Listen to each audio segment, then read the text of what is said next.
Hi guys, my name is Steve. The question was brought up on the Mike Industries website whether or not it was safe to eat a 50-year-old cough drop.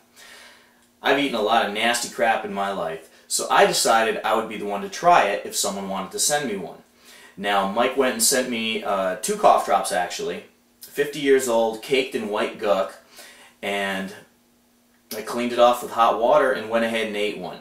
I apologize for this taking so long to get done. I know I said I'd do this probably 3 months ago. We had a couple of newborn baby twins, and I have had a lot of other stuff to do other than tempt fate by eating old-ass cough drops.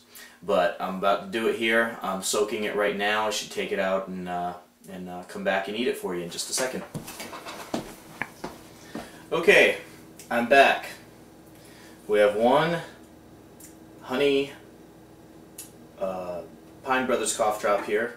It's kind of gooey now because I ran it under hot water to get rid of the white. Okay, here we go.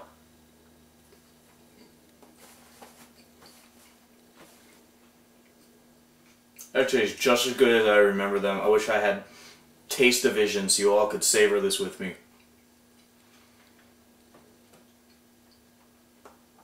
It doesn't taste 50 years old.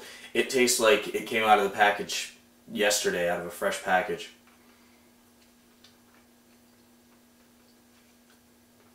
It's wonderful. Thank you very much. I didn't die yet, so I guess it's okay to eat a 50-year-old cough drop. Later.